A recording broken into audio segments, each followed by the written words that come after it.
Welcome to Love to See It, a podcast about highly suspect couples therapy and killer flies And also the gentle beauty of intergenerational friendships. that have nothing to do with strategy. Nothing at all. You're just like my dad. What does strategy have to You're do just with like my that? dad, who I want to send you home next week. Yeah, there comes a time when your dad has to go, but I that mean, week is not this week, it's next week. it's called growing up, Claire, leaving the nest or pushing your dad out of the nest. This It's called week's the Oedipus complex. exactly. This week's penultimate episode of season 10 of Bachelor in Paradise is clearly just like a study in contrasts. And it's also Yeah. a bloodbath because this is the week they need to get everything fucking moving before the finale. Yeah, I mean, next week is truly going to start with a huge elimination. We left on quite a cliffhanger. But before we get into all of that, we have a little housekeeping. We're covering Love is Blind UK season 2 over on Rich Text. So You can fun. find those episodes over at claireandemma.substack.com. We're having tons of fun with this season. Our finale recap will be out at the end of the week this week, a little later than we've been doing because we are both traveling right now, and it's been interrupting our our taping schedule just a tad, but we're going to get it out as soon as we can.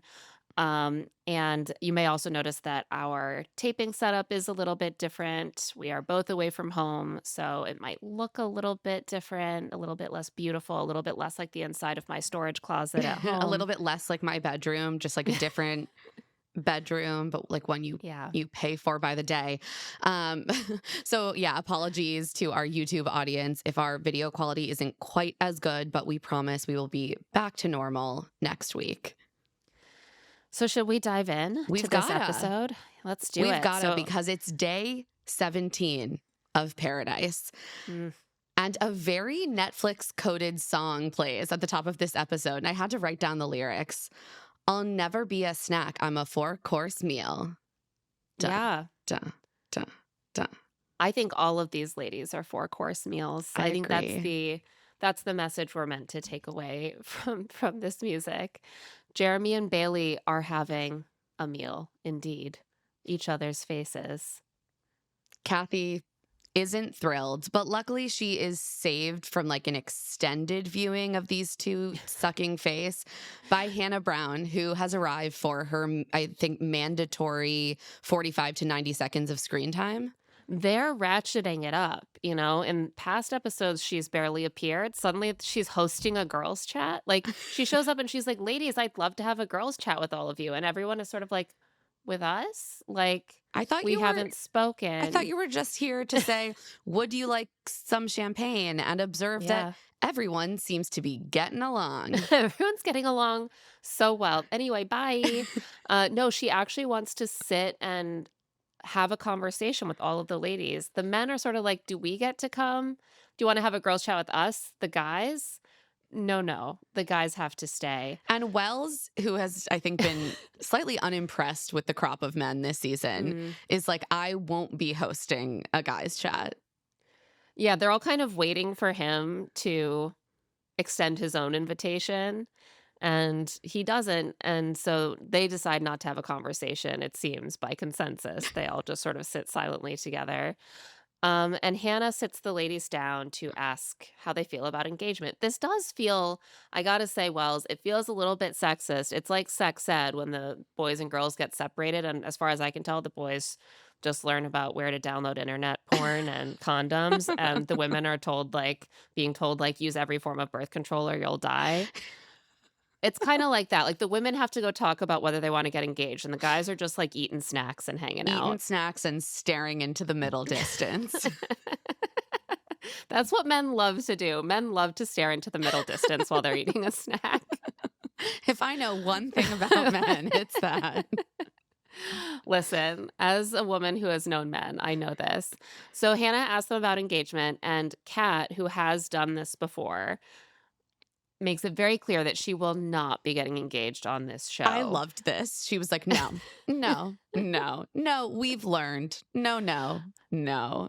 I like that Kat is there as sort of almost a warning to the others. Like, even Jess at one point sort of gestures at Kat and is like, sometimes it puts a lot of pressure Yeah. on the relationship, and Yeah. then it doesn't work out. We don't wanna end up like that thing that happened to Kat. And now, despite their fears, the women are all feeling, like, pretty good about their relationships, the ones who are in And relationships. then Kathy is just like there. Yeah, I wanna say that I was watching this episode with my entire, maybe half the adults in the family on my side of the family were visiting, some of my family for a school break, and when the camera panned across Kathy, there was, like, a spit take across the room. Everyone was like, Who is that? Why is she here?" They're like, she's the house mom. Yeah, she's, like, the mascot now. She's just hanging out, like, vibing out, staring into the middle distance, as you do. But the younger women are mostly talking about how, "Oh, Alex says Andrew is my puzzle piece that fits just right." Everyone is using this metaphor this year as if they're the first one to think of it. Like, And they're like, like you a know what puzzle? puzzle? It just and there's a piece that fits. That's Andrew for Except me. that Alex sort of distorts it. She's like, he's the whole puzzle. And you're the And like she's it the piece. fits. Like You know when you're a puzzle piece and you're looking for the puzzle that you go into? Bailey says she never would have guessed that she and Jeremy would be as strong as they are now.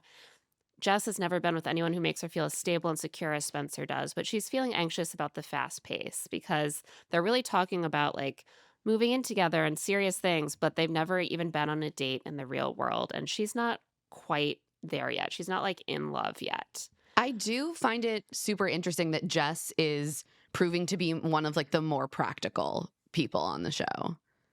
Yeah, she's thinking about this much less. I think that she has the luxury of feeling like, well, we're obviously one of the strongest couples. Yeah, there's So I not don't an have to always be anxiety in the proving. relationship. Yeah, that's such a good point. Like so often you're going full steam ahead because you feel like if you don't prove that you're so committed, like someone else will be with your Yeah. person. And And they don't and this have that. season, you might show it's like blood in the water. Like you're going to be on the chopping block at the next rose ceremony. You Also have to true. present a very strong front. So the couples that sometimes seem a little more wobbly, like Jeremy and Bailey and Kat and Dale, they just have to constantly be making out and like talking. Oh no, I think we're actually the strongest couple here, which is wild when you think about it. But like, let me sit down. I have a long explanation of why that's true because they know that they can't look wobbly. And Jess is like, everyone thinks we're gonna get married, so I might as well just, like, explore some of my doubts. And Hannah gives some real advice here. She is like, "The structure of this environment makes you feel like you have to feel things at a certain time." That's just how it kind of works here, but, you have to do what's best for your relationship. And with that, we say farewell to Hannah B. Maybe we'll never see her again. Will they even have space for her in the finale, or does everyone come back for the final scene? Like, is it like, the grand, finale of a musical or I think something? it's like that. I think that maybe she'll be there when all the eliminated couples come back to like serve them all champagne Yeah. while they talk shit. So Jesse arrives to announce that they will be getting a beautiful beachside dinner. And he's like, as a reward for everything you have accomplished. And I was immediately like, well, they've accomplished nothing. So So this is a obviously threat. this is true. I was like, wow, the horror movie vibes have returned. They are Yeah. so strong. He's like, what a beautiful dinner we'll be going Mm. to. You're all so lucky. Get ready. And you deserve it because you've worked so So hard. hard. Everything you've achieved is really, really remarkable.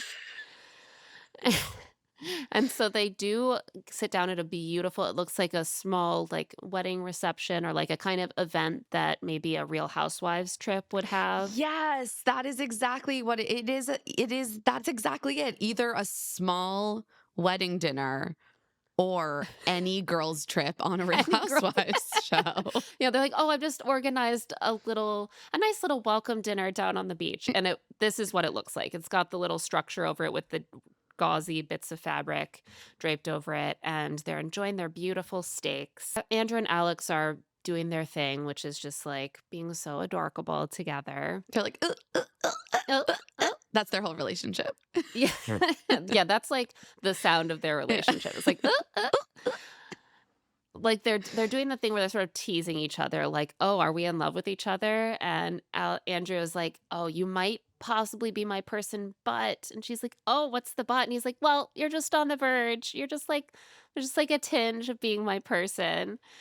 And, it is one of those things that, like, they both seem equally to enjoy this, but I understand why later the therapist is confused because it is sort of uncomfortable to watch. Yeah, I think it is actually true to them is my read Yeah, on it, but if you were like had no knowledge of these two, you'd be like, "What's going on here?" right. It feels a little bit like they're uncomfortable, but I think that it's just the way that these 2 people flirt. And he says they won't let the money overpower their love, but it's tempting. I mean, it's a lot of I mean, money. it is. It would There are a be lot of tempting to me. Yeah. There are a lot of beautiful women in the world, a lot of handsome men that you could enjoy your $250,000 with. Everyone seems pretty blissful at first, but then the flies arrive.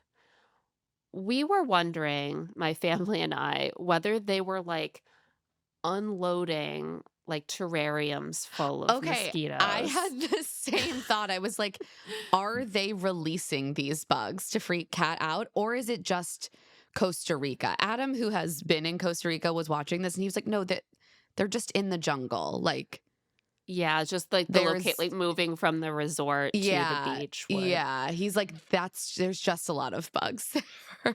I do believe that, like, I'm sure that, like, there maybe they And they chose not to put mitigation measures in place. I think that's more what it was, is they moved them to a different area, a more rugged area for this dinner.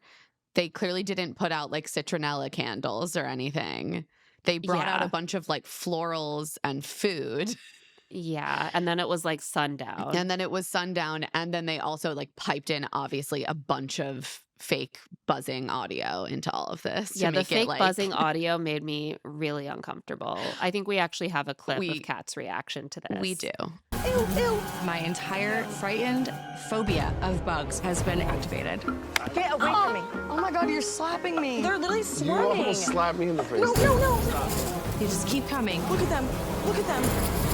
You just keep coming. Yeah, you literally slapped me in the face. I'm sorry. I was like screaming. Help with the flies, please. Help with the flies. This is actually crazy. I literally was like, help. Nobody was even hearing me. Anybody want some chicken? No, no. I felt like I was screaming and no sound was coming out. Cat. No, this is scaring me. I want to eat my lobster. I'm sorry, Kat's Incredible. performance here. Unbelievable. Incredible. Like, it's so What good. The editing. what I love is that she's just like, "Why is no one helping me?" Well, what help you how? Like, they're not controlling the bugs.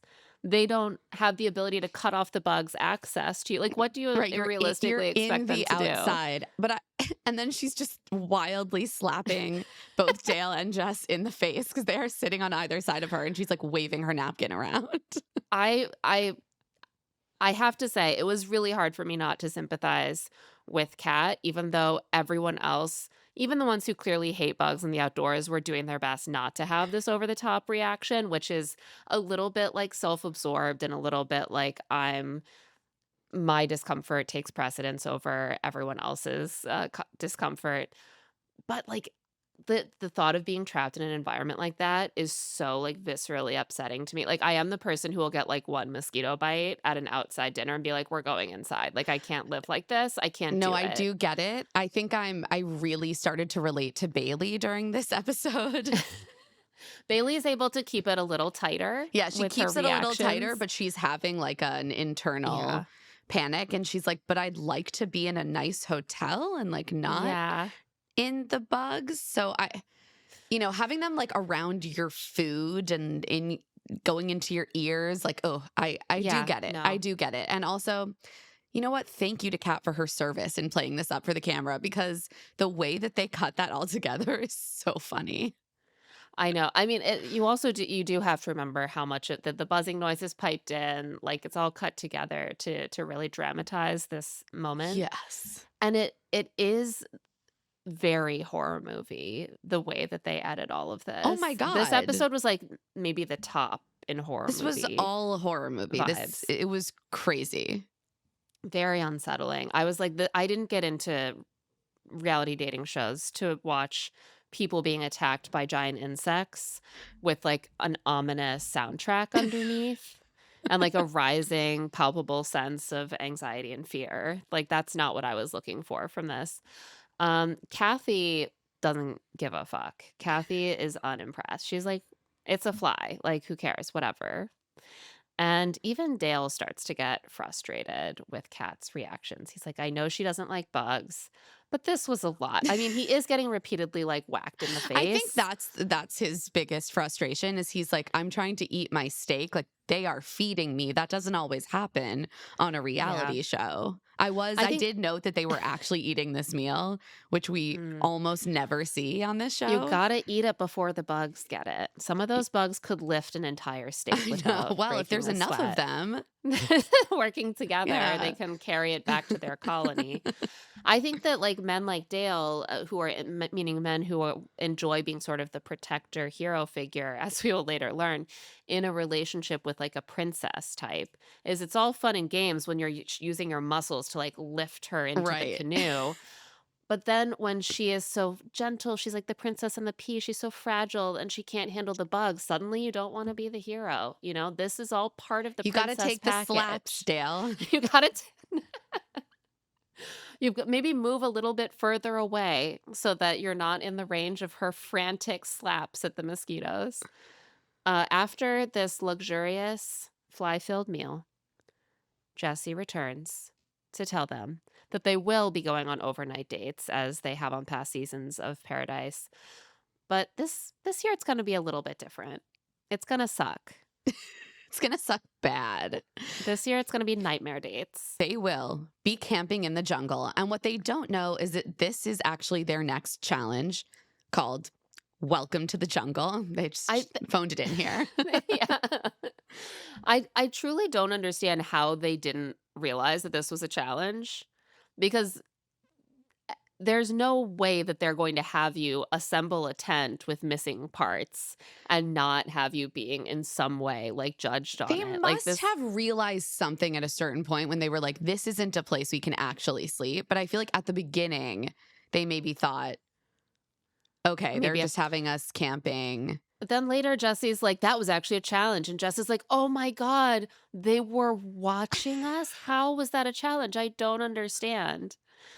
So what we know at this point is that Dr. Laura Berman, not the most famous Dr. Laura, but apparently a famous doctor, will be secretly observing them the whole time. Actually, you know what? I'm going to Google Dr. Laura Berman. She is like a sexual health expert, like a women's Okay. sexual health expert. She was the host of In the Bedroom with Dr. Laura Berman on the Oprah Winfrey Network.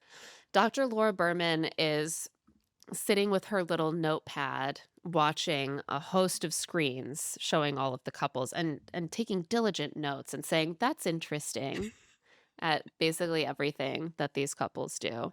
Dale tells Kat, it's fine, you're not gonna have to do anything but keep your composure. And she's like, I'm gonna do my best, my absolute best. I really am. She has already lost her composure obviously before they even left. Dale is like, I will do everything, just stay as calm as possible, yeah, please. my job, do everything. Your job, don't freak out while I'm doing everything. Bailey is pretty spooked. She's like, I came to Paradise to find love, live in luxury, and drink pina coladas. I mean, those things sound great, so I get it. She's so lucky she didn't go to Sayulita. Yeah, well, maybe this was why she was willing to go. She's like, I heard there's air conditioning this year, and suddenly.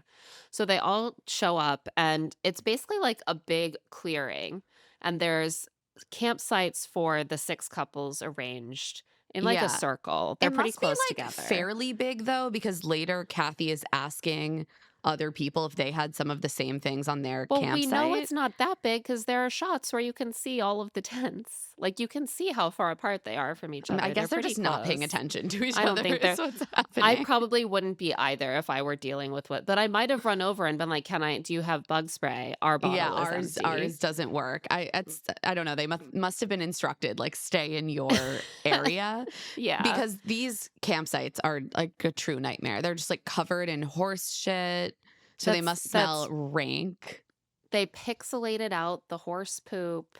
Which I don't why? understand why, like, so many decisions were made. Like, let's have all the horse poop here and then pixelate it, which I don't think you actually have to do because I've watched Farmer Wants a Wife, Such a and good we saw point. a That is lot of very animal network. poop. Yeah. Maybe the shots of it were just too graphic in Yeah. nature. They were like a little bit from far away being shoveled is one thing, but a close up on We a can't do giant it. pile of horse dung, I don't think so. And I also think the function of the horse poop is not just to smell bad, but to attract more bugs. Yeah, no, I think that's a very good point. I mean, these campsites are like full of empty bug spray bottles, unintelligible tent setup directions. Like they're like the worst IKEA instructions you've ever seen. They just say insert peg into hole, hammer. Yeah. Tents are missing pieces. The matches are wet. Each couple has one beach chair that's broken and one that's functional. I did really enjoy the way that they used the text on screen to reveal all of the ways that they had monkeyed with the site. When unreasonably small hammers came up, the entire living room at my house lost their shit. Honestly, I thought this was pretty funny. I felt so bad I felt for so bad for these them. people, but the But unreasonably small hammers really got me. Yeah, it was. I mean, it was pretty comical. I also started to realize partway through, like, okay, they're going to release them from this, obviously. Yeah, well, they needed to wait until a Costa Rican zoologist told them that it was necessary for their safety. So they do get a bottle of wine. So Kathy immediately just like figures out how to open the bottle of wine and just chugs straight from the bottle the whole time. Keith loves to camp and he camps with his daughters a lot. So They're good. They like have the best time. Kathy is like, I got my bottle of wine. I got my bug zapper to play with. I'm tipsy. Keith is putting the tent together. I've put tents together so I can do it. Like they don't need the instructions. Yeah, and they can jerry rig a few things to make it work. And she's got the bug zapper, and she's just wandering around with a bottle of wine in one hand and the bug zapper in the other, tripping over tables. And Keith is like, this is just like being back with my kids. Yeah, Like, it's Keith like, is like- don't stand on the He's table. like, Kathy, please, Don't play with the bug please, zapper. please. And then like the table collapses. He's like, oh God.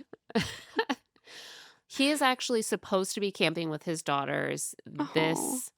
the coming week, I guess. Like they have an annual camping trip that he was going to go on if he was home. And so he starts feeling very homesick, thinking of this camping trip that he might be missing. And he starts to cry. He tells Kathy about this and starts to cry. And it's a really sweet moment between the two of them. Yeah. He's like, you're an awesome person who is so beautiful. Love is out there for us. It's going to be good. One thing that I really enjoyed is that then Dr. Laura Berman gets to be like, I'm getting the sense that you're not together from all the comments you made about how you're going to find someone else to be in love with in the future. And I'm like, oh, thank you, Dr. Laura Berman. Yeah, We you're never would have so put that one observant. together.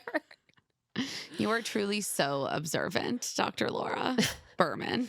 So on that note, we're going to take a quick break. When we get back, we're going to discuss the rest of this Welcome to the Jungle challenge. And we are back, and we got to check in on the rest of the couples, some who are faring a little bit worse than Keith and Kathy. Jeremy is a fairly experienced camper, except only in like sites that someone else made the tent. So he's Right. not an experienced tent putter together. I'm getting the sense more that he's like traveled and he's roughed it, but that he's not like He's not a camper. He's Sorry. not Yeah, he's a not a camper. camper. He's not a camper, Yeah. but he's like not freaked out by the challenge. I guess that's a better way to put it. Yeah. He's like, maybe I'm not an yeah. expert at putting together a tent, but I have slept on a concrete floor in Guatemala, so I'm good.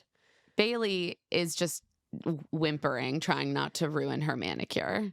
Bailey is like, "I can't even wrap my head around sleeping on a concrete floor anywhere. Yeah.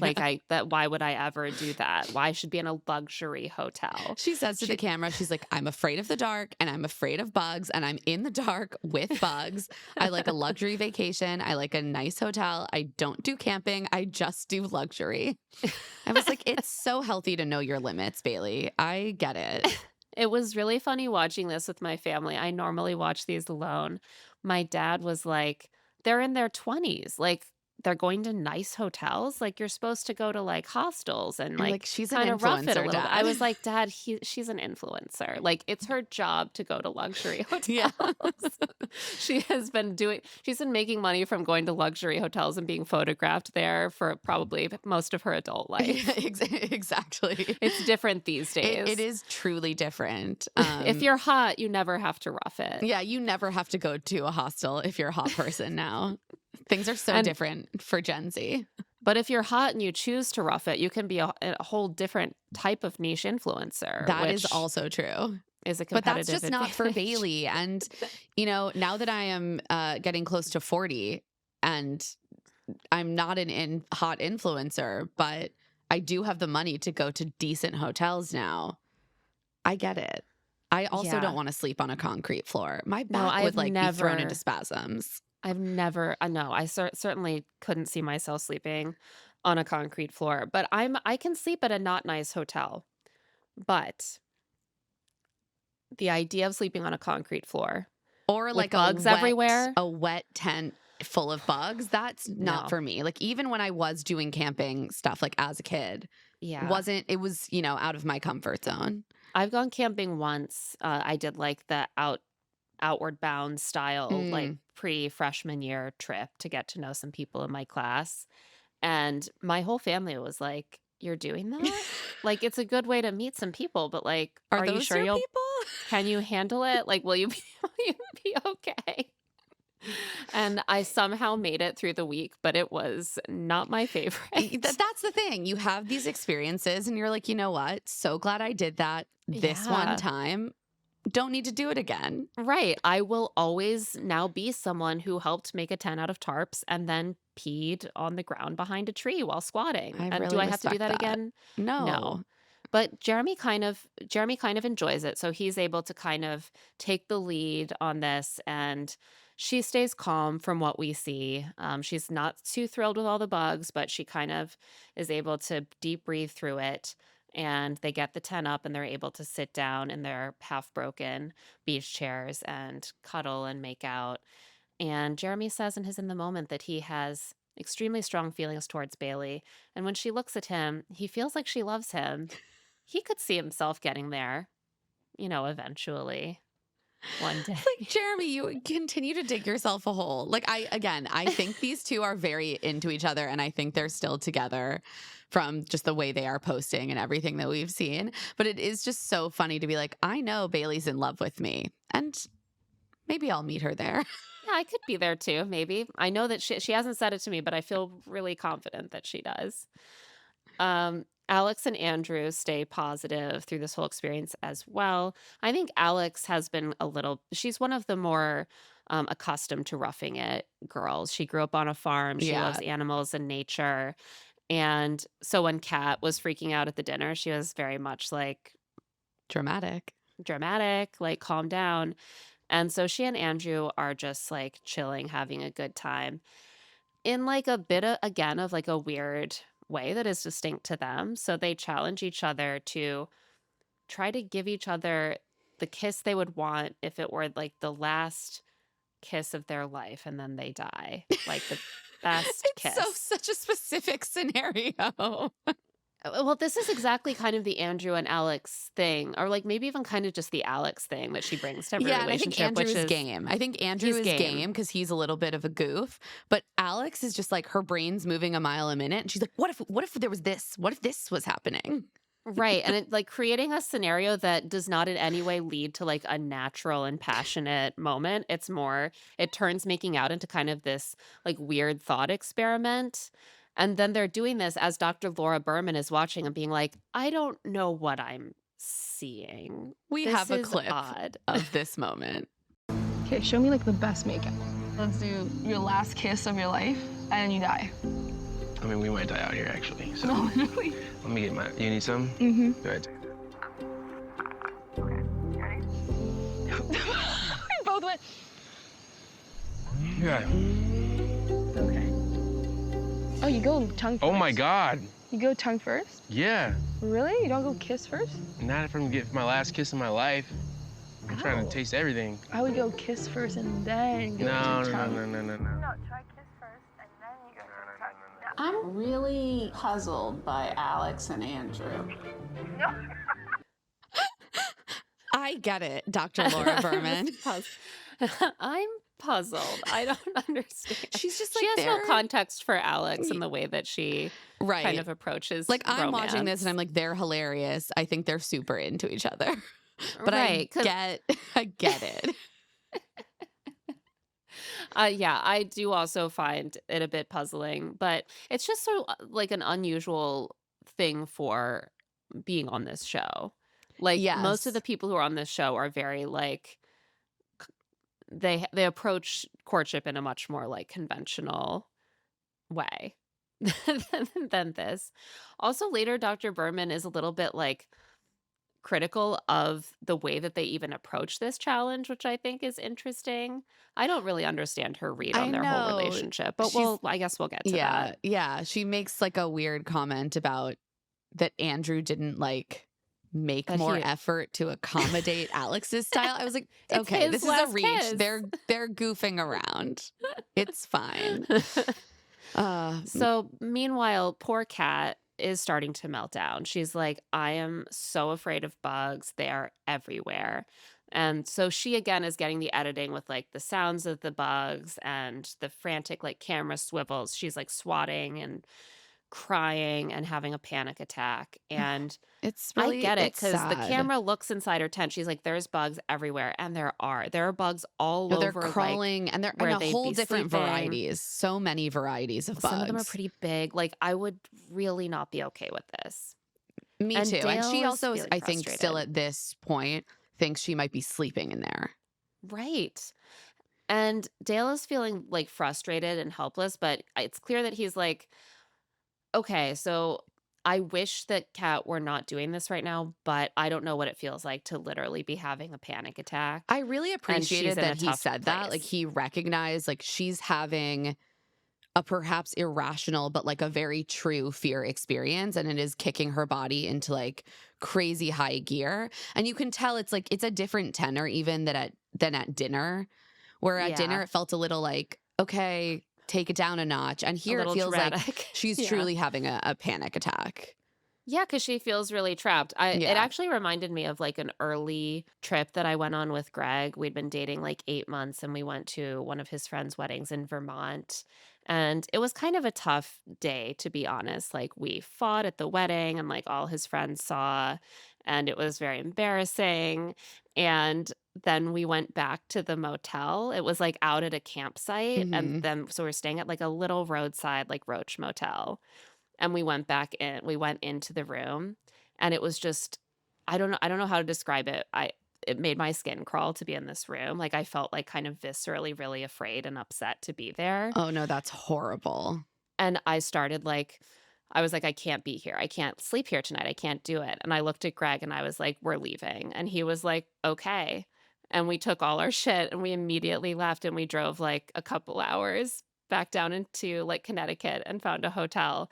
And I was like, that is a moment where I couldn't handle it, right? But ultimately in the real world, there are many times when you might not be able to handle a certain situation where you can find a solution that isn't calm down and sleep with the bugs, you know? Right. Like, so to me, I was sympathetic to Kat's situation Me here. Like in the too. real world, she would just not put herself in a situation or stay in a situation where she needed to be calm in a like around something that she could not be calm around. Right. And like phobias are a very real thing. You have like a very visceral bodily experience when you have that kind of a fear. And so I felt very sympathetic to her. And I actually was impressed with the way that Dale ultimately handled it. He He got did, a yeah. little frustrated, which I think is also like fair because Well, yeah, I mean, it's humans not like aren't he's having perfect. fun. He's like, "There are more bugs here than the jungle, like, this is crazy," like, it's not like he's having a great time, and he's the one doing all the setup. Right. So and then she's also needing emotional support, so of course he's Like a little feeling frustrated, but he ultimately puts together like a seat for her a little bit further away because I also think they've like lined the whole all the campsites with like lights that are attracting that are bugs. attracting even more bugs. So he puts her off a little bit to the side where it's a bit less buggy, and even jerry rigs like a seat for her where she can put her feet up on the table so her feet aren't touching the ground. Yeah, and It's she's like, "I wanna open the wine for you," and "Just stop. Just relax, please." And she's like she gets the screw in. I saw the corkscrew in and then just leaves it there. she's like, oh, I can't. I mean, I She's like, also "That's get all I that can because it give today." sucks to feel like you can't be useful. Right. And then ultimately, maybe sometimes the best thing to do is to not put your emotional turmoil about also feeling useless Right. onto them by having a meltdown about how you're not being Right. You're like, useful. just take the help. He's helping Just you. like Just mitigate. sit. And she ultimately does. And I think it Yeah. like really de-escalates the whole situation. I really felt like at some point producers had come along and just quietly dumped a whole bunch of bugs on the bottom of her tent to trigger an especially strong reaction. But maybe it was just some good editing and Kat's really strong reaction to being in that setting. I felt sympathetic, but I have to say that my family was like, "She's a nightmare." So I I was mean, like, "Guys, I would have this reaction." They were like, "No, you wouldn't." And I was like, "Yes, no, I I think I absolutely kind of would, to be honest. Yeah, I just never go camping on purpose because I don't want Right, this to right. I happen. know that I wouldn't do well in that situation. Thus, Yeah. I don't do it. I don't subject people to So it. that Yeah. Kat, I mean, look, exactly. Kat isn't the easiest, but also I felt No. sympathetic to her. But she's very hot. So, it kind She's of allowed. balances out. She's allowed. Like, I don't let myself end up in that situation because I know I'm not, like, hot enough that Yeah, you've Dale got to will have come a along certain level and of take care hotness of to me. counteract the like Yeah. annoyingness of it. I'm hot enough that Greg would pack our stuff into the car and drive back down to, like, Massachusetts. That's it. I mean, That's that's pretty good. I think that's a pretty good I level. think he also wanted to leave. We were aligned Yeah, in yeah, no. reality. Like, luckily, Adam and I are also fairly aligned on the type of accommodations we enjoy. So, Exactly. Yeah, it is in fact good to be aligned. And so after this, he comes over, he opens the wine, they toast, and she's like, "A house isn't a home, or like a home isn't a home without you in it," or something. I was like, wait, what in the home What? goods is going on here, Kat? But I know. okay. I know. Also, so many homes around the world that actually aren't homes. There's just one home in the world. It's where Dale is. He makes home home. And she says in the moment, "We never know when anxiety takes over. Now we know he's going to be there and he's going to stay patient." And she says he made her feel very safe. And he says, "That's what I'm here for." Oh, a nice moment for these two. Meanwhile, Jonathan and Leia are just doing their best friend thing, or not They're even best really, friend, they're good enough friend thing. speaking of my like pre-frosh outdoor action trip, they reminded me of like two student leaders, like the boy leader and the girl leader of the camping trip. It's like maybe there's sort of a vibe, but like they say they're just friends and like they're working well Yes, together and I they're see also it. like flirting a little bit, but And it's they not like, romantic. yeah, they're doing well. Neither of them are losing it to the frustrating scene. They got their tent together, they sit down, and she's like, "Wow, Jonathan, like you're going to be a really good boyfriend one day." And Jonathan has the funniest reaction to this where he's like, "Just so you know, it's not that I'm not ready. I am just so ready. I'm actually so ready for a relationship that I don't want to like give that gift to the wrong person." This was wild. What are you doing? I was like, oh no, she gets it. She gets that you don't want to be with her. Like, what do you think a woman is going to take away from you saying, "Oh, I'm the most ready for a relationship. It's not that I'm emotionally unavailable or like not ready. It's just that I don't want to be with you." Right, not necessary. She didn't say, "Well, you're not ready to be a boyfriend now, but maybe one day you." So he's just getting Yeah. defensive and lashing out by telling her that she's just not good enough. No, it's all the tone is very friendly, but I also kind of gasped at that Yeah, I mean, she because doesn't how take rude. she seems to take it in stride and it's just like, okay, that's him and it doesn't cause any friction, but I was like, Jesus. Yeah, he's like, "No, actually, I'm so if I were less ready, I would be willing to maybe date the wrong person, Which is but you. I'm like, all I'm the t subtext is that wrong person is you. yeah. You're A not the worse right version of person. me could Yeah. date you, but me the really good version of me right here, no, no, not for you." Spencer and Jess seem to be having a pretty chill time. We don't really see them struggling. They just chat about what they love about each other. And Spencer feels like he found the thing that everyone tells you you'll find when you least expect it. Love. Thank you. And just as things seem like they've calmed down, there is like a hissing or growling noise coming from the jungle. Just again, the most intense horror movie energy. Yeah. They're like I now almost missed the noise because there's so much like dramatic movie editing. That's and like, everyone's like, now there's danger. ah, ah. Kathy just starts wandering into the into the woods and everyone's like, Kathy, stop. I absolutely loved this. She's just like bottle of wine in hand, like, maybe I should check it out. Yeah, you want to be the first sacrifice in the horror movie that's clearly starting right now. Dale is like, have you seen Congo? I was like, wow, Dale, you are such a millennial, referencing like a 1995 film. At least he watches movies. He only reads text messages, but I know. he watches I movies. was proud of him. I was like, He's very cultured. So at this point, Jesse ambles into the circle to tell everyone assembled that a Costa Rican zoologist has informed him that it's no longer safe to be out there.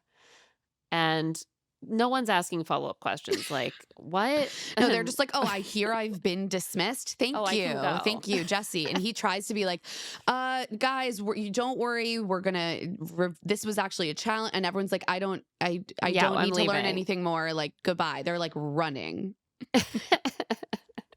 And with that, we come back the next morning. It's a day 18 of paradise. And Jesse gathers everyone and tells them that they were actually doing a challenge the night before. And they're like, what? What? What? What do you mean? How? How could that possibly be a challenge? And he's like, you were being watched. Dr. Laura Berman is here to tell you who did the best. And to read all of your relationships for filth. No, he doesn't say that. That was me. He doesn't need to. Yeah. And Jess and her in the moment is like, it's so crazy. We were being watched for so many hours and had no clue. Like, I'm thinking, like, what did I say? Like, I forgot. I didn't realize people were going to see that. Like, Jess. Her Chiron just reads, forgot she was on a TV show.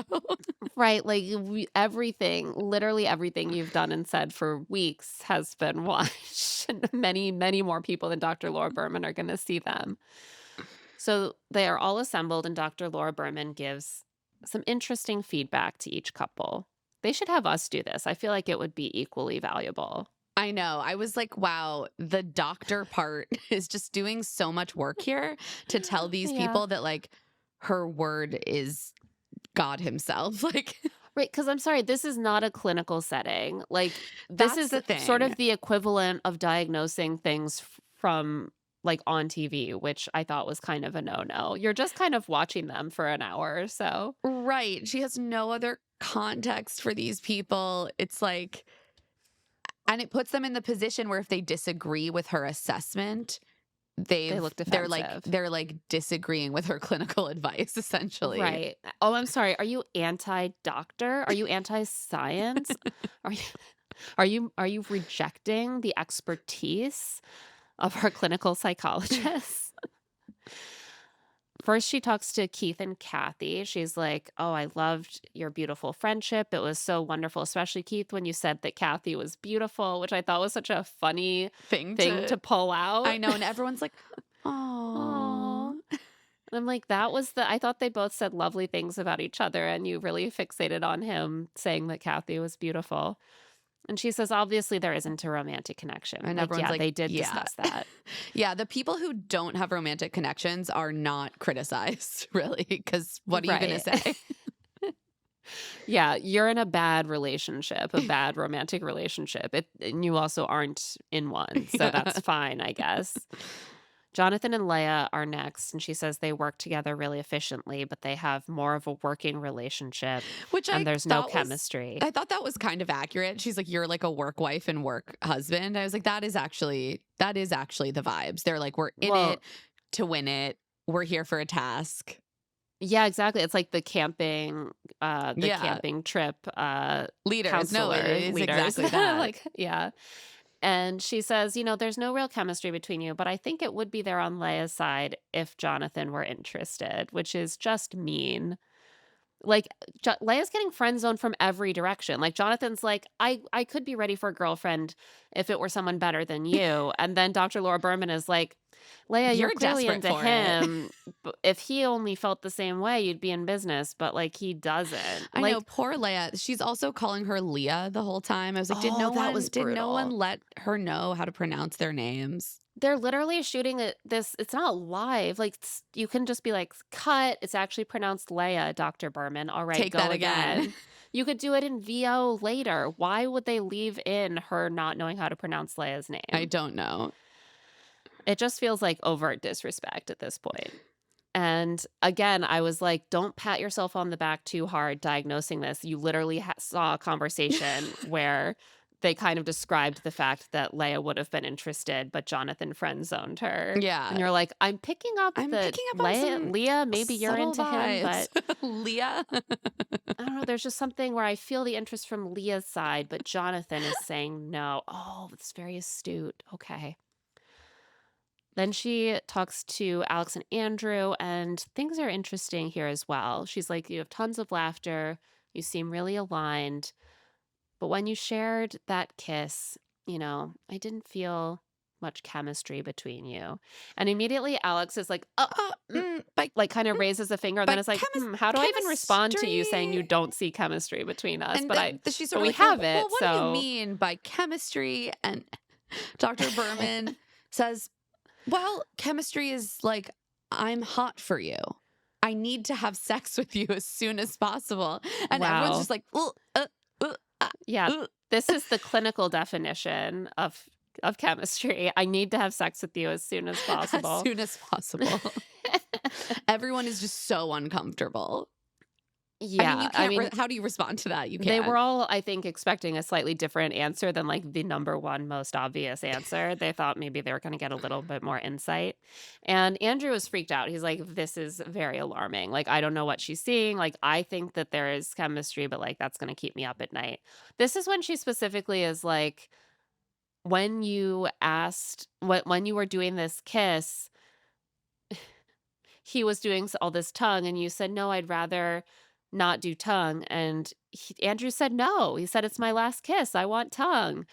And like, That's the yeah, that's bit. that's the point of it, is to find out what he wants for his last kiss. Right, they're like actually having a cute little debate. That's what they were doing. Right. And then maybe they should also do Alex's preferred last kiss, and they could try them out separately. The point is that for your last kiss, like, if he's dying, shouldn't he get his preference? If she's dying, I think she should get hers, but you gotta I mean, they really just like gotta know. tasked Laura Berman with just they were like, you got to have something. You gotta have something You to got to cause say. them to feel a little bit unsteady. Yeah. And poor Andrew is sitting here being like, I feel like I really want to rip Alex's clothes off, but do I? Yeah. Like, maybe I don't. This doctor is telling me I don't. I'm pretty sure she went to some sort of graduate program, so I can't disagree with her. Jeremy and Bailey get the next read. She says they have tons of chemistry, but they don't seem aligned in the things they like to do. Jeremy wants to camp, and Bailey wants to stay at the Ritz. And when Bailey expressed where she would prefer to stay, Jeremy, you kind of like scoffed and like rolled your eyes. And What did you think of this?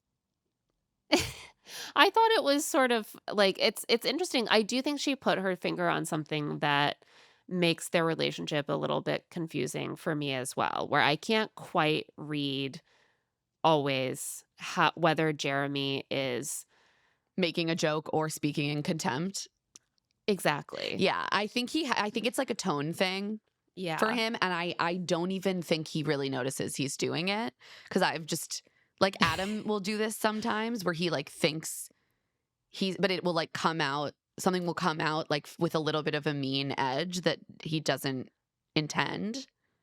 Yeah. And I was feeling like maybe that's part of what was happening with Jeremy. But I also don't think that the issue in their relationship is that he wants to camp and she wants to stay at the Ritz. Ritz. I think I'm just like, they're like young people living in New York who have built full lives. I'm like, first of all, they don't have to go on every trip together. Like I also and just also I because you think have camped and you're fine with camping doesn't mean that you would be annoyed to have to stay at stay the at a nice Ritz. hotel, right? I'm like, I think he would be fine to do that, and then if he wants to like go camping, he could just like do that, not with her. I don't think this is actually an issue. Like they don't live in the Pacific Northwest. Also, they live in like New York City. Right, and it's never come up. It's just coming up now because They are she's literally in a complaining camping about challenge. the camping challenge, and he's like, "This doesn't bother me at all." Like, "Oh, you're so soft, you city girl." Like, so I think she was probably overreading this issue because of the context. But I was like, it sometimes is confusing whether Jeremy is being a little bit contemptuous or whether he's just kind of playing and it's coming out in a way that is difficult to Yeah, I parse. think he has this like sort of deadpan affect that he uses in a lot of different situations. Yeah. So like his tone talking to like Brian where he's really frustrated sometimes sounds the same as like his tone with Bailey, but I don't think his feelings about those situations are not the same. No, it's very hard to read because he will seem like more friendly with Brian than I think he is. And then in the moment, he'll be like, I'm actually still furious with Brian. Right. And then with Bailey, he'll use the same affect. And I'm like, maybe he doesn't really like Bailey because he's not And being then he's like, I'm friendly obsessed enough. with her. Then he's like, I love spending time with Bailey. So I'm like, I don't know. You seem like vaguely contemptuous when you should be more effusive. But then the same affect seems really friendly when it should be more contemptuous. It's just. Yeah, I'm starting to think that's just like his affect and not a true indication of his feelings. But it's true. I don't think that I got from their camping scenes that he was contemptuous of her I didn't like either. level of interest in camping. It was a little bit more like it seems still more in the realm of how you kind of tease your partner because like, oh, I know this about you. Okay, like, get it together, you know? Right, yeah. A little bit of banter. And I just wish Jeremy had the ability to take some of this in stride. Because again, to all of us watching, I'm like, yeah, this lady doesn't know shit, you know? Yeah. But he gets so defensive. He's like so nervous about. This is the tough thing about Jeremy too on the show is that he hates being misunderstood. Yeah. But he is inscrutable, as we are saying, because his Right. tone dances this line between like good humor and contempt. It's so true. And then he's like, how could you think that that's what I was doing or saying? Like everyone misunderstands me and I don't, it's why? Right. And you're like, oh, well, actually, I totally see why. Yeah. But in his ITM, he's like, well, I just think that is not true. And I couldn't disagree more with her. But thanks, doctor. And I do think he meant to be contemptuous in He that did mean to. ITM. When he means to be contemptuous, it's actually a little bit chilling. I know. I was like, wow, he's coming He for hates Dr. Laura Dr. Berman. Laura Berman. She's enemy number one. Next is Kat and Dale, and she compliments Dale for trying to help Kat when her anxiety was escalating. She does call out Dale's hero complex. She describes how this can mean that when someone feels unable to be the hero and it's important for them to be the hero, they can shut down or get angry. And Dale seems to agree with this feedback. It's like, yeah, that's definitely something that can happen. Yeah, he's like, it's something I'm aware of and something like actually a dynamic that I've been working on, which I thought was interesting. But fortunately, like, I think in real life, he would just have, like, taken her away from the camping right away. Right. And here he, like, was able to find a way to, like, be the hero by, like, putting her feet up on the table and, like, putting her away from the campsite. And so that was able to put an end to that dynamic. And then Spencer and Jess go last. She says they have both an emotional connection and a chemistry connection, but this is a controlled environment. They seem really committed, but it's moving quickly, and she encourages them to take their time. So you would think that they kind of won because the only negative feedback that they get You're too committed. is like, yeah, well, you look great now, but who can say, like, out in the real, like, that's basically an A plus. She's like, I can't find anything to criticize except that being out in a different setting might change these wonderful things about your relationship. I Right. know. But then I think ultimately she gives the win to Kat and Dale, which I wonder how much that had to do with like producer suggestion, or if it was just like they had a challenge that was clear and they overcame it. So that ends up giving them the edge. Well, so we were watching again as a family. My sister-in-law was like, it's going to be Kat and Dale who win. And I think that was the thought behind that, which is like they Yeah. made a big dramatic scene and then he like overcame it and he was like the They had hero. the And so narrative. they They had a had the full narrative narrative. arc during this challenge. Right. I also think that like Spencer and Jess won last week. You have this kind of free form, opaque sort of process for assessing. She could pick any one of probably like 3 or 4 couples and make a case for it. But especially Kat and Dale and Spencer and Jess. Yeah. It was going to have to be one of them, and I do think giving it to Kat and Dale is the more interesting choice. Right. And so they can just do that. And ultimately it kind of feels more like Dale earned that reward because the challenge was that Kat was struggling and Dale was the one who like showcased his relationship chops. And this is a situation where Dale is the one who will have like the ultimate power as a result.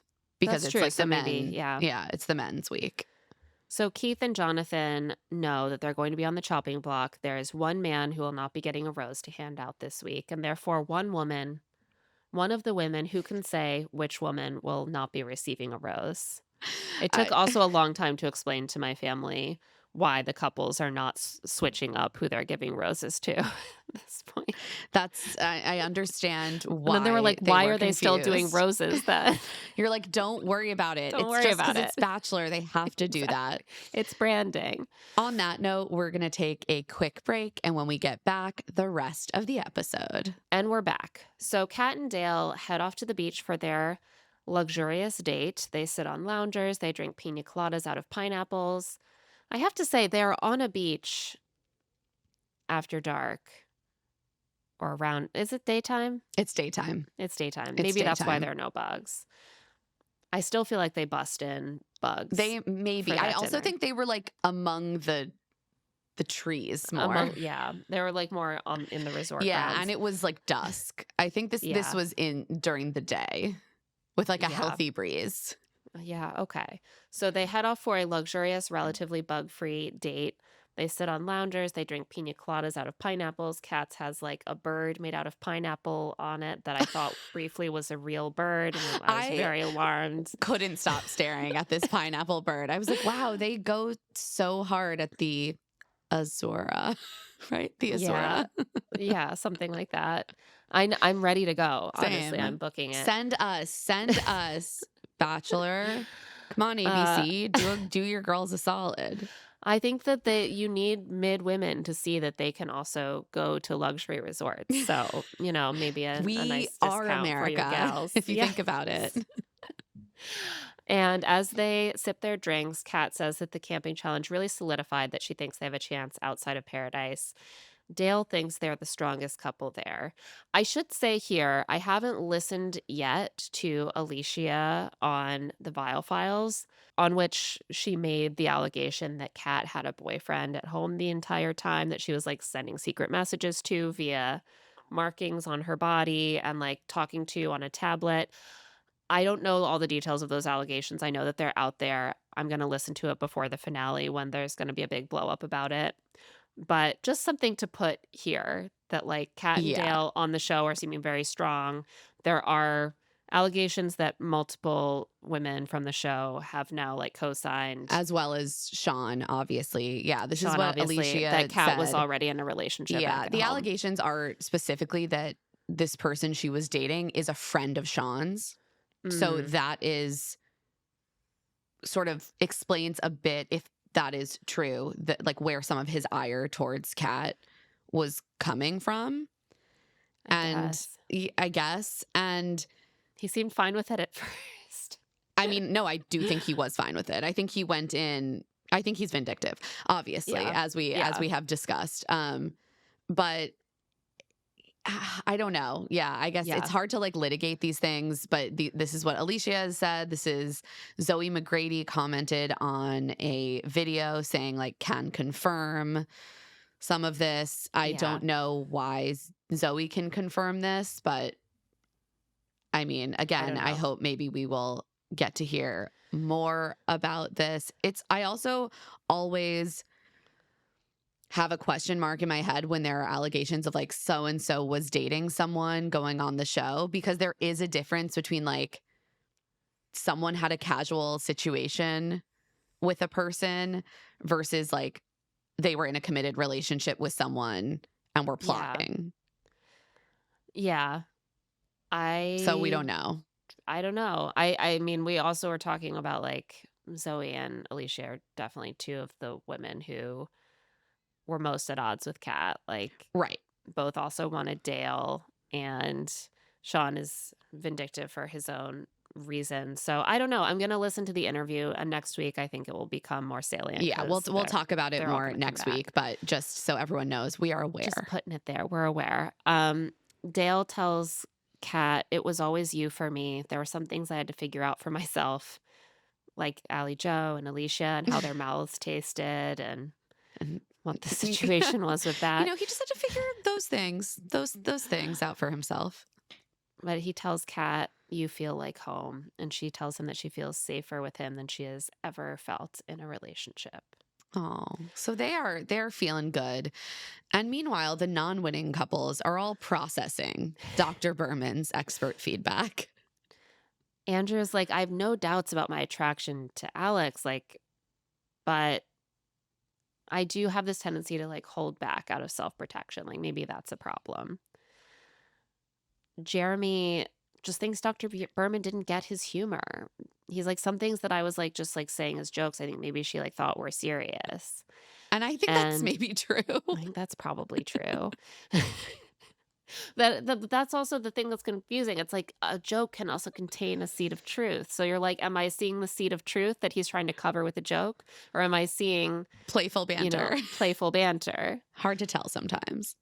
Bailey says he kept her really clear-headed while she was crashing out, and she doesn't think they have to align on everything. She doesn't want to sleep on a floor in Peru, but she can stay in a nice hotel. So like maybe the compromise is they're going to go to like the location he wants, but at a nice hotel. Yeah, or he can do a little camping and then meet her at the hotel. I don't know. I don't think this is a problem. I also thought it was funny when they were getting the feedback that they were all the couples were kind of trying to explain themselves to Dr. Berman or be a little defensive.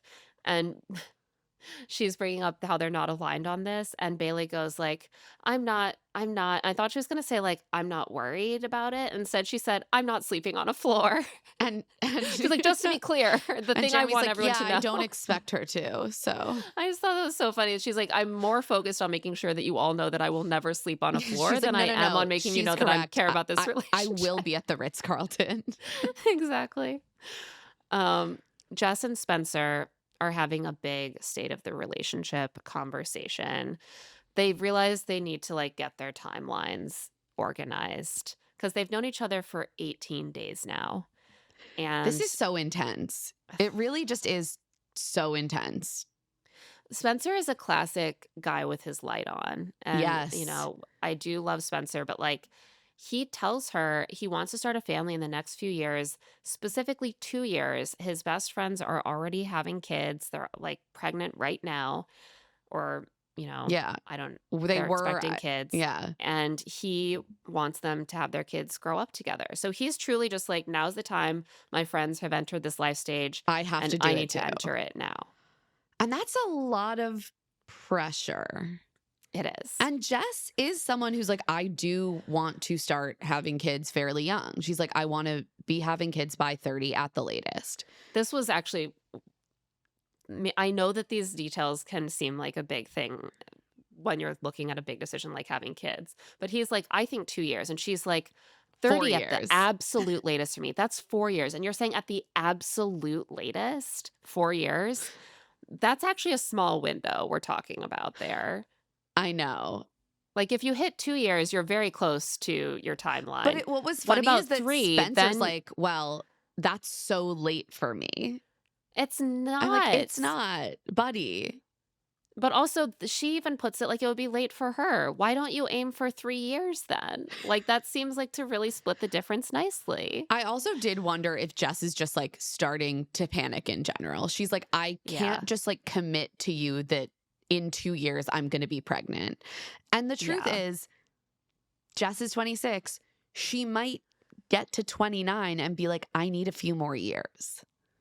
I do think that sometimes when you say something like, I want to have kids by 30 and you're 25, that feels a lot different than saying, I want to have kids within the next 5 years, actually. Like you have in mind, like, I wanted, and like, I remember wanting to start having kids at 30 and then, and I didn't wait much longer than that, to be honest. But when we hit that point, I was like, oh my God, this happened really fast. Like, I don't want to put it off. I'm never going to feel ready. We're just going to do it. But like, holy shit, like that really came up faster than I thought it would when I was much younger. When and you're I 25 said or 30. 26, you're like 30. That feels like a long time, and it's not actually a long time. And so I feel like what's happening here is that Jess is like, oh, you're like saying a need for you is that you need to have a child in 2 years. And that's just not, that's making me panic. Right. That means like married in a year. Like, and I do, oh boom, God, boom, boom. I like feel for Spencer, and I get he has things that he wants. I get that he is someone who's like been engaged before, thought he was going to be in that stage of life and isn't. And that's really hard. But as you said, they're not so misaligned. And I'm like, Spencer, you actually like biologically have time to let her get to a place where she's comfortable with this. So like maybe you could be a little bit flexible here. And like, do you want to have a kid at the same time as your friend, but then you're divorced because you just jumped into a pregnancy really fast to keep up with your friends? Right. And I have seen this happen with like friends of friends or friends of Greg, that like when all the guys start settling down, the guys who are not settled down yet get freaked out. They were like perfectly happy to not start a family when everyone was going to concerts and clubs every weekend. And then they're like, wait, when all my their social friends circle has changed. I have to keep up. Exactly. And then suddenly you're like behind because you have to find the person, have the relationship, get married, start having the kids. It creates the sense of, well, they turn their light on. They're like, it's time. And she's like, no, I'm still 26. And I thought I would be able to like enjoy my relationship and then an engagement and then a marriage and then a kid. So she's starting to panic.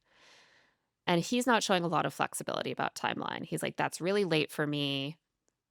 Her timeline, again, is like literally 3 to 4 years, because she said 4 years at the absolute latest, 3 to 4 years. He's like, no, I don't know if that's going to work, but it's not going to feel fast. Don't worry. I don't think it's really going to feel fast. Okay. You don't know what's going to feel fast to her, Spencer. It's also her body. Like it just requires a lot more. If you were in a straight relationship, it requires a lot more of the female partner. Yeah. And in a very meaningful sense, she's going to start having a quite visceral experience of parenthood about 9 months before him. Well, that's the other thing is like, yeah. No, she's stressing. And he's like, don't worry about it. Just lay back. Don't think about it. Let it wash over you. And get pregnant. You won't even feel a thing. And he also thinks they should move in together and move cities when one of their leases is up. But her lease is up in September. And she's like, I don't want to move They're in filming together this, in September. what, in like June? Right. It's really so her soon. lease is up now. Yeah. And she's what? Is she in LA? Because she's from in San Tennessee. Diego. San Diego. Right. She's in San Diego. He's in Texas. He's in like Dallas, and she's from Tennessee, but she lives in Southern California. So, like, sure, he could, like, move to San Diego if he wants to be closer to her, but he's like, "Oh, what are we gonna date long distance for a year? I don't wanna do that." So we have to move in together when one of our leases is up. So then that also means that by virtue of her lease being up first, she's moving to Dallas. I was like, "Spencer, you need to think through some of these things. You need to discuss which city you're gonna Right. move Also, to." you know what? There are ways to find leases that are like month to month or give you some flexibility. Also, if you need to break a lease, like it often can be done. Like there are ways to like just release the pressure valve a little bit here while still remaining committed to a shared like life together. Totally. So he's stressed as well. He's like, "I don't wanna, like, pressure you, but I want to start our life together. Like he says in the moment, like, I'm in love with her. Like, I just want to Mm. like get things going." But she is not there yet. And we see her worrying like they're not on the same page. She's like, I don't know if I'm able to say I'm in love with him yet. And later we see them both in their rooms with their friends. She's with Kat and Leia. She's clearly panicking. She's already moved for a man once. It didn't end well. As we know from her earlier conversations with Spencer, she was in a 4-year relationship where she was cheated on multiple times. And the girls are like, he loves you. Like, just tell him how you're feeling and he's going to respect that. Yeah, they're very much like, if you don't want to commit to this thing, don't. But Yeah. also, we believe that if you communicate that to Spencer, he'll understand. Meanwhile, Andrew is like, just tell her that you love her, and then she'll say she loves you too, and then you'll move in together and get married, obviously. Well, he doesn't say all of that, but like that's kind of like I know what to do. Just tell her that you love her.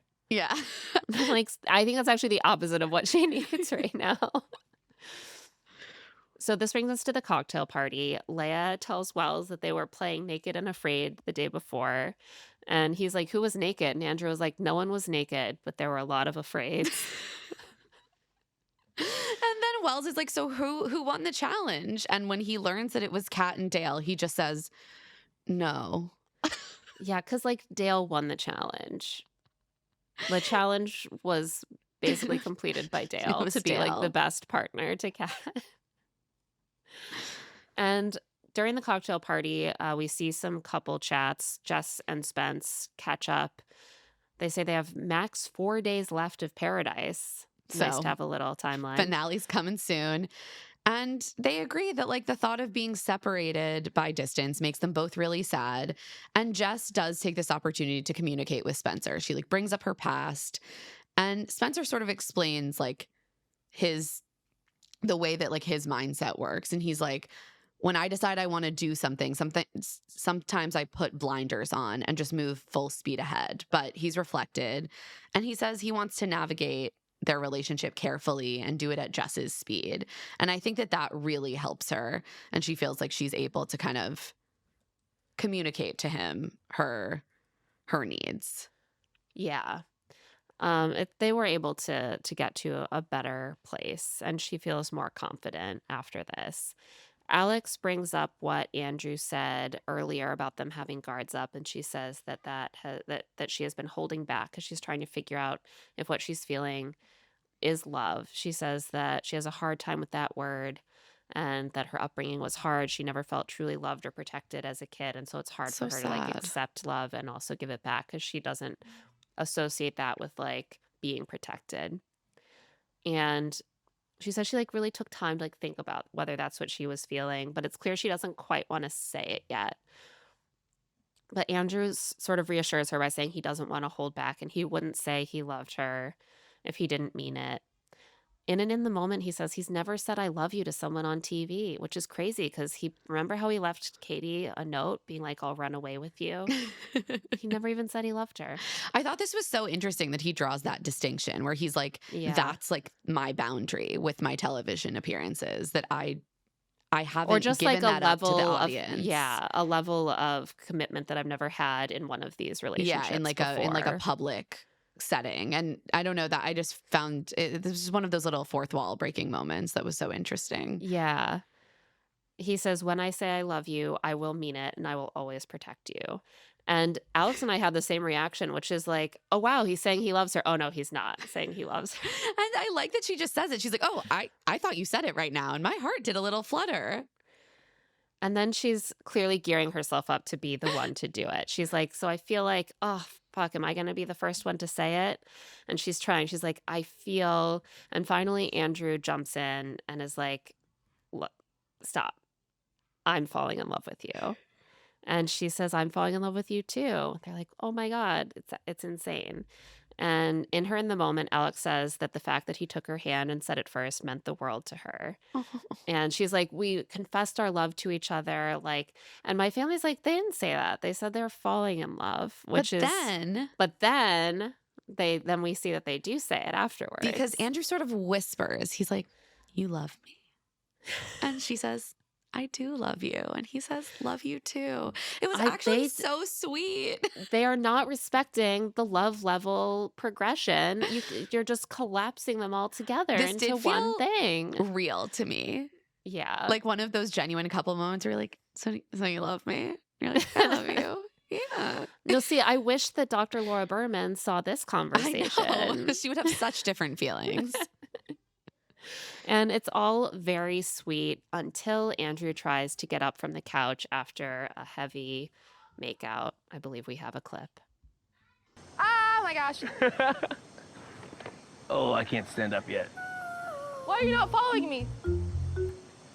You have a boner? Yeah, say it for the whole world. Sorry, I'm not wearing underwear. Give me a second. This is so funny because you can tell that he's sort of trying to signal with her, like, give me a minute. And then she says it and he's like, well, we're on camera. And then he just looks Yeah. directly at the camera operator and is like, sorry. Well, listen, I'm sorry to Andrew, but if a man ever, no matter how subtly, avoids getting up right away after a We makeout on know. one of these shows, we know. Like, or they put a pillow over their lap, like, we know. I'm sorry. Like, I he's- wish I didn't. I wish my brain were free of this information, but we know. But also, Andrew is just so sweet and charming that, like, it comes off as just hilarious and not. No. Well, I mean, listen, boners Boners are happen. natural. They do happen. But the two of them I find so charming. Oh, yeah. I thought this was sweet. Also, if you start hearing more noise, my kids are- children and my niece and nephew just returned from That's the zoo. fine. Look, So, at any moment, Adam might just come into our hotel room. This is just like the real Yeah. grit that you come to, yeah. expect from really dedicated podcasters. Unlike the big old house echoes and foot pounds that you might hear, that's just real life. So it's 2 hours to the rose ceremony. Everyone knows that Jonathan and Leia or Keith and Kathy are on the chopping block because the way that the four main couples are sort of strategically thinking about this, I think, is that they want to make sure that they all agree that the solid couples deserve to stay as long as possible. Yeah, they're like, we all agree that people who love each other basically get to stay as Right. long. Like, we don't want to even deal with eliminating each other until we have to. Because then that puts a target on our back. Like they're like the couples like us should be safe, right? And then we'll worry about the ones that aren't going to win later. And what's interesting is, like, Keith, for example, is like, yeah, no, that's fair. He completely buys into Yeah. this. Later he says like, I've watched every season of Bachelor in Paradise. Like I Obsessed. believe that the show is about finding love. I love Keith so much. I was like, that's adorable. He's like a true fan. He's like, you should be here for the right reasons or not I'm at all. truly obsessed with Keith. I want to be his friend. I want him to give me advice. Everyone wants to be his Like, friend. So he's starting to feel like he should self-eliminate. And he tells some of the guys he's ready to go home. He is homesick. Some of them also mention that he still thinks he can make this camping trip with his daughters if he goes home that night. And he does really want to go on this camping trip.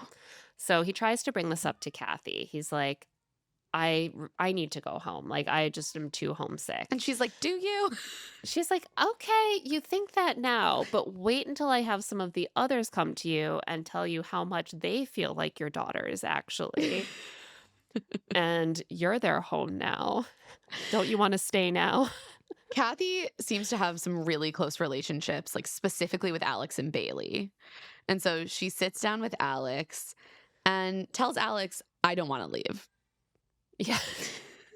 She's like, I always tell the truth. And the truth is she loves Keith as a friend and she loves money and she wants to stay. And she loves So witnessing these youngs finding love. That's a nice I bonus. love how she's always like playing to their ego in this way where she's just like watching you find happiness is the greatest gift I could ever receive. Why would I want to leave when I could watch you sucking face over the breakfast bar? It's so funny because Kathy keeps making these comments about money, but also like she does know that she's not going to win. But it's one of those things, like, it's one of those things. Jonathan and Leia do the same thing where they're like, our time is almost up. We're going to get sent home unless But we don't. maybe, And that's the thing. yeah. You never know. It's like, why send yourself home when you No. truly never quite know what twist lies Right. in store? Like, I thought Amaya was, should just have gone home because there was nothing there for her, right? On Love Island. Right, She ends then up she winning won. the season. So yeah, just you simply never know. know. You never know. But Alex tells the camera that Kathy has been like an amazing support, and she wonders if Keith maybe just needs a bit of a boost from the youngs to know that he has a place and a purpose there. This was so funny to me. And everyone is strategizing in their own way. It's not just Kathy. Like, No. Jonathan and Leia are putting their heads together, and he's like, people don't want to send home their friends. So we just have to like be really good friends and like show them that they love having us around. He just does this thing where he's like making the rounds with everyone, being like, oh, Bailey, your hair so gorgeous right I now. love your braids. And is that some garbage? I can take care of that for you. Like, just give it to me. Like, He's just like yucking it up with Andrew, Jeremy, Jess. He's like, oh, you. yeah. No, people think that these Bachelor contestants don't think about strategy, but more than one of them pretty explicitly describes or even references having a good social game in this episode. Yeah. Like, And look, again, we always say this is what makes Bachelor people great on a show like Traitors, for example. Right. Like, they are all thinking about how to prove their value to each other as part of the social group. And that is the best strategy with this group because that is how they are all kind of thinking about strategy as much as they can. And then, of course, the moment comes when they're like, now we have to think of a strong couple to get rid of. But Sean did that too early. Sean jumped the gun on that. If he'd waited until this week, I know. he could have done I mean, Parliament of Paradise. He did a really bad job.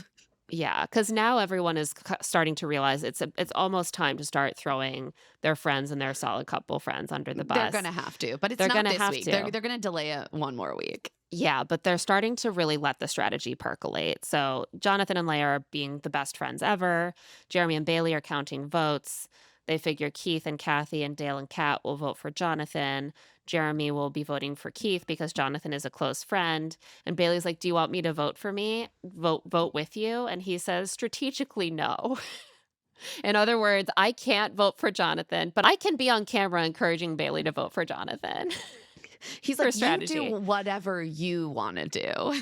Right. But wink, for wink, personal socially reasons, speaking. I will be voting for Keith. Yeah. I also do think that Bailey wants Kathy to stay for another week.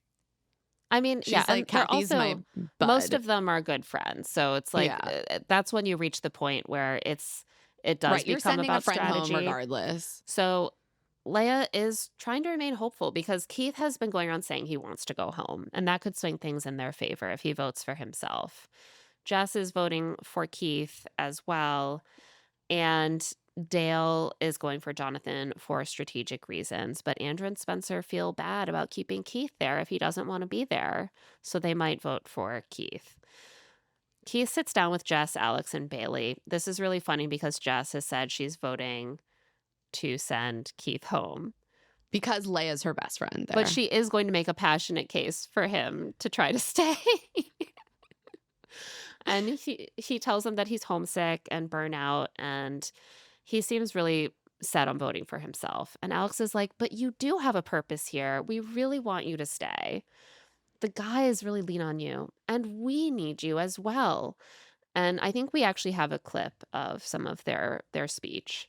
Even if we don't have those deep conversations as much as we have with Kathy, you being a girl's dad, I think we all feel it. We feel so safe. So safe And I around also you. feel like you bring so much to all the But guys. even for the guys. You do. It's so clear. They just love having you around, and but also I want you to do what's best for you.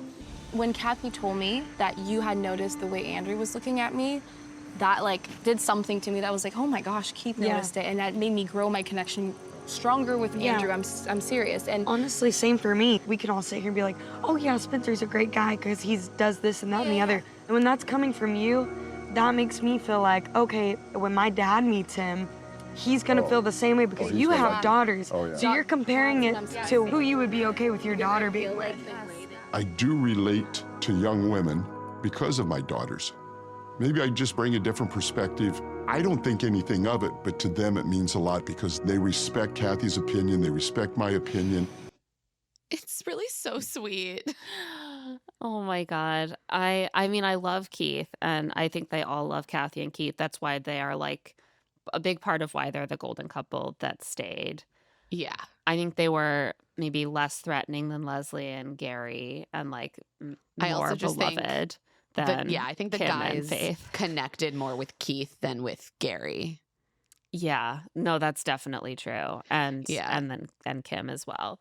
So I think a lot of this is true, but also it is strategy. And so for Keith to take it in as if it is not strategic at all is very funny to watch also. Like, it seems a little bit naive. Like, he's like, oh, wow, like they really need me. And like, I didn't really understand how much I personally bring to their lives and how wrong it would be for me to leave. And I'm like, Keith, they're thinking about who's going to be easier to knock out next week. But also it's funny because Jess wants Keith and Kathy to go That home, is and true. she kind of That screwed is like true. Leia and Jonathan would have stayed. I'm not saying that they're all doing perfect strategic moves, but it is true that this whole conversation even happens because of strategy. Yes, it's definitely like a healthy mix. But I do think that Alex and Bailey especially are like, I like having our pseudo mom and dad here. Yeah, no, that's true. I also thought the emphasis on him being a girl dad was really funny. It's like, but he loves that. He's not loves a dad. that. He's a girl dad. Well, yeah, it's his brand. They're like, we've heard you're a girl dad. We actually love that about you. We're like your daughters now. I just love at one point he's like, you know what? Your guys' opinions matter a lot more to me than the young guys because guys are idiots. Guys are idiots. And I was like, you are such a girl dad, He's Keith. such a girl dad. It's like the things I've heard you wouldn't believe. And he tells them that he loves them. They're so much more mature than their ages show. And he says, I didn't know that you would accept us and look at us as parents, grandparents. You've really made us feel inclusive to everything. I think he meant included, but we'll let it slide. And then he tells the camera he's learned that the Goldens bring a lot more to this party than he thought, and now he's reconsidering whether he wants to go home.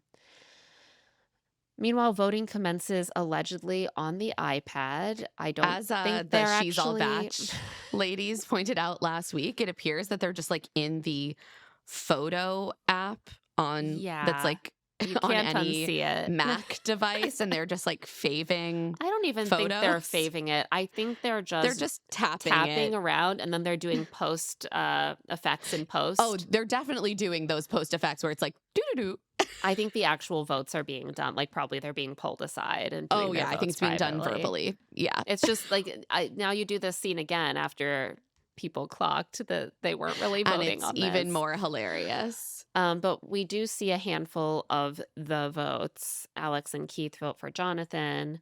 Andrew and Jess vote for Keith. Because Andrew's one of the guys that Keith sort of said, I want to go home to. So he's like, well, I'm going to take him at his word. That wish. Yeah. And now it's time for the 8th rose ceremony. Kathy wonders if she should hide her suitcase so she doesn't have to leave. It won't be necessary, Kathy. Jesse arrives and is like, for the first time, there are multiple true strong couples here. I don't know why this is the first time. A lot of them seem like they're in kind of the same situation. Jesse's just like, I needed something to say. Yeah, things have really changed around here. So Dale is given the first rose. He gives it to Kat, Andrew to Alex, Spencer to Jess, Jeremy to Bailey. And then Jesse returns to give out the final rose, but it's a tied vote.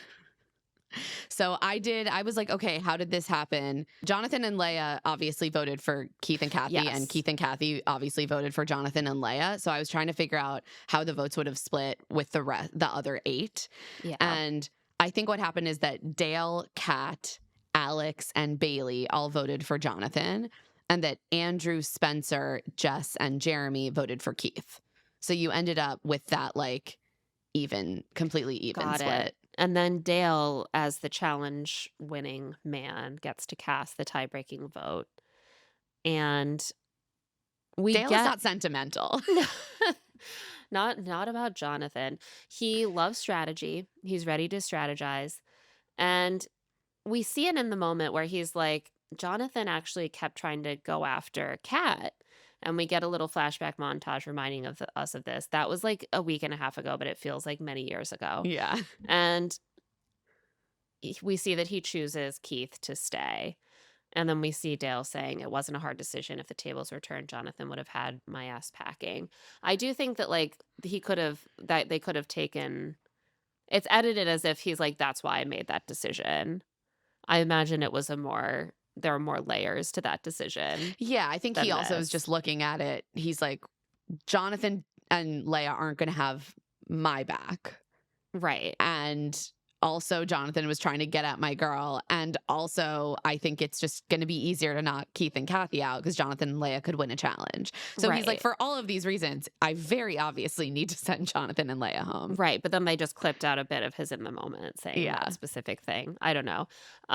Jonathan and Leia say their goodbyes, and Jonathan thinks that Dale made the right decision for Dale because he knew they were a threat.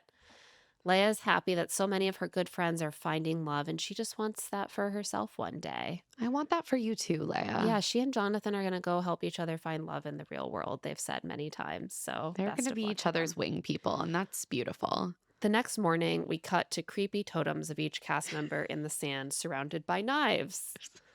It's getting a little Lord of the Flies. It's so Lord of the Flies. It's so horror movie. Yeah, I feel like they were like in the Blair Witch Project, the previous quote unquote week that we've seen in this episode. And this week, which lasts for 24 hours, is Lord of the Flies. Yeah, it's dark. It's, you're cast away, like you're using what's at hand to create some sort of ritual in order and to what's select at hand the scapegoat. Are many novelty sunglasses. And daggers. Yeah, novelty sunglasses. It's day 19, and they've got to get through this last challenge because it's almost time for the finale. This to a finale. As we said, you said we have 4 days max. Now it's 3. I kind of thought the episode was over, and then Me it was too. like It was a very new day alarming. dawns, and I was like, oh, God damn it. So Wells drops off a note with a riddle from Jesse. The riddle to me seemed kind of badly written. No, I was like, what in the fuck is going on here? That is why I transcribed it fully. Yeah. I am one half of two, but their eyes turn my way. Whispers and judgments are heard each day.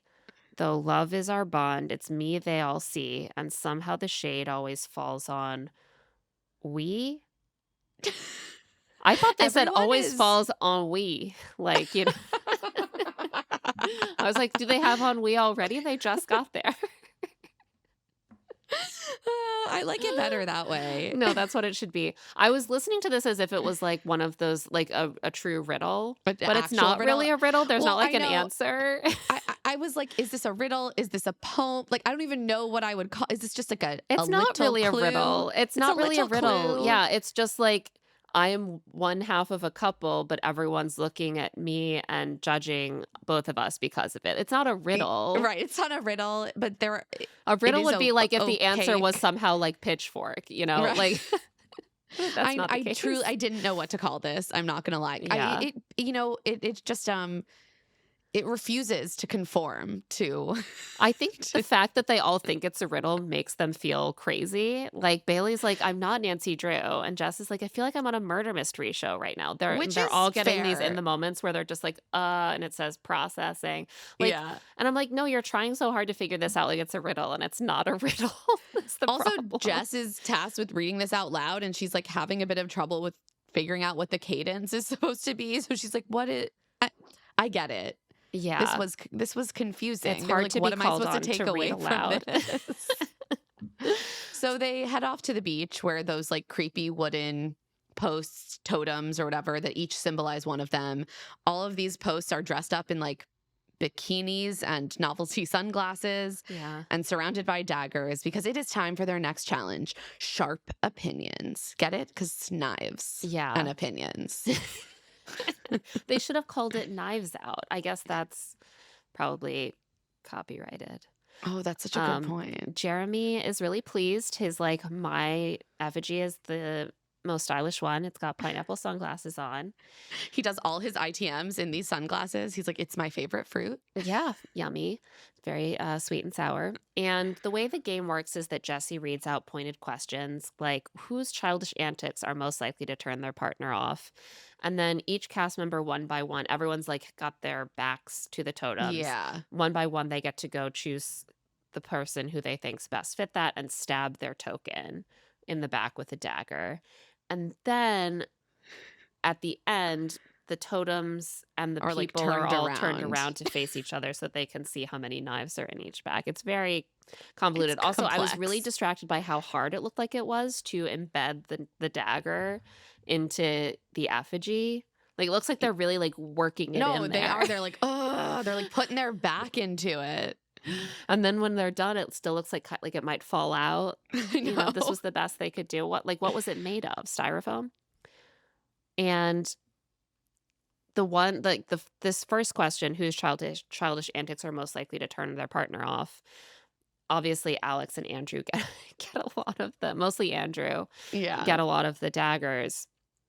And Andrew is really offended. He's like, I take that personally. Like, I'm not going to forget that people thought that about me. I'm like, they had to say it about They had to say someone. I do wonder if he started to realize that because he seems to have a Well, they end Seems up to be they end up fine. winning. Like, they have Yeah, the I guess fewest they- ones. So at a certain point, you have to take it like personally in a good way. Like, people have the least negative things to say about me as compared to all the others. But like, that is kind of the attitude everyone seems to have. Like, I know they're Kathy like, is being how like, dare they? Kathy is being like, oh, these young people are more judgmental than I realized. I'm really surprised by some of their daggers. And I'm like, Again, there's not a lot of options. There's not an option where you can be like, I'm not really worried about this for anyone. Like there's one where they're like, who's the most likely to cheat? right. Or like who's God. still secretly has an X or still secretly has an eye for someone. And like Jeremy gets a handful of daggers for each of these and he's very offended, which I get like the cheating thing that He would keeps take being like, it I've never personally. cheated. I don't think about any of my exes. I'm not in touch with any of them, and I've never cheated. It's like, Jeremy, it's because of Susie. It's That because happened of like Susie. a week ago. Yeah, Like, they try to- don't. None of these people. I don't actually think they think you're going to cheat on her. They just had to pick someone. And it would honestly be he more also does- personal to give that to someone else when Jeremy's right there who did something on the show. If you give it to someone else, then it's like, what do you know What did about they them? do? What did they do? Right. I was like, Jeremy, no one actually thinks you're cheating. They just think you like had this weird incident with Susie, and so that's what they're going. So you're off of. the They're best going off answer of to the this show. question from the show. They're like resetting the daggers, and we hear, strategically placed like crew member, perhaps a paid SAG actor, whisper like, "Yeah, these people are sick." Well, I'm like, who's sick? Who set up this challenge to force these people to Production. say You, nasty crew things about each member. other? For the biggest codependency issues, Jess and Spencer get the most stabs, and Kat and Dale are right behind them. And also, Kat gets the most stabs for like trust issues might sour the relationship. She's like, oh, trust issues and codependent. Like, she's like, the knives were never not in my back. And yeah, I think that Kat has strong relationships, but I think she is still widely seen as maybe not the easiest person to have a relationship with.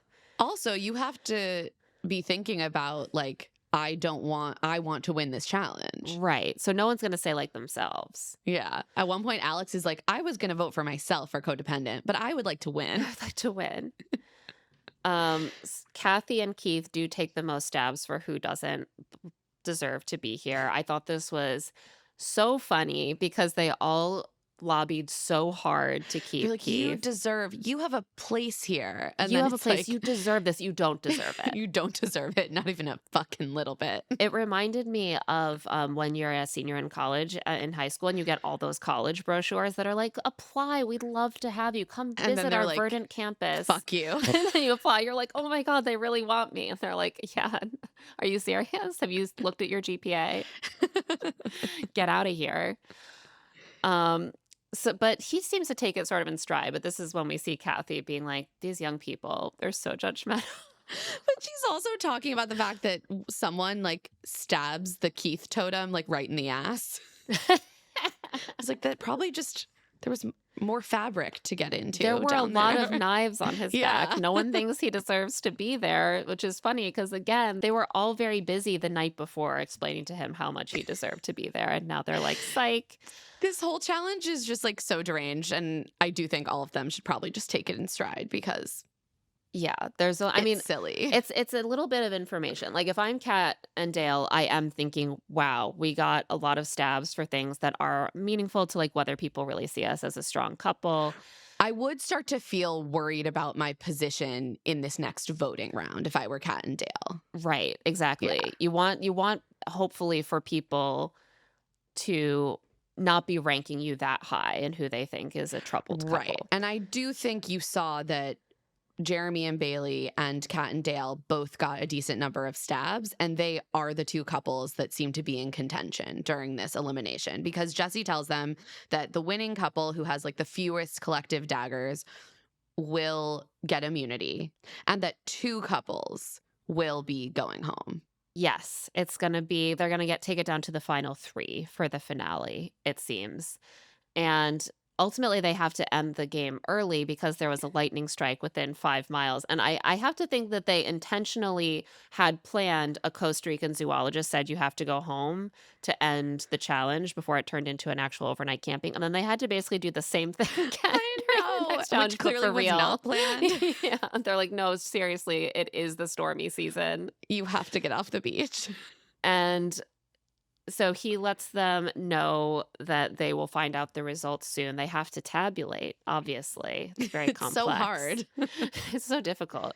Back at the resort, Jeremy is fuming. How could people think that he cheated? He's never cheated. He literally he also never keeps doing has. this thing where he's like, there's definitely other people who definitely have cheated. I was like, Jeremy, okay. I'm sorry that they come off as less cheater-like, maybe because none of them had a meltdown and called someone that they went on a date with at the airport and were like, please come back so I can replace my partner with you, and then didn't tell their partner, and their partner had to find out from your enemy. Like, I think it's just the kind of thing that you have to take in stride and laugh off. Right. Like, then it starts to seem like a lack of self-awareness. Like, do you not, I know that the Susie thing is like a sore topic, but you are the only person here who did anything like that. So you kind of have to take that on the chin. Right. Just be like, okay, I get it. LOL. Yeah. And like, don't worry another moment. Andrew at one point has to like gently explain that the stabs were based on perception and not if you've actually done the thing. He's like, you know, I think it's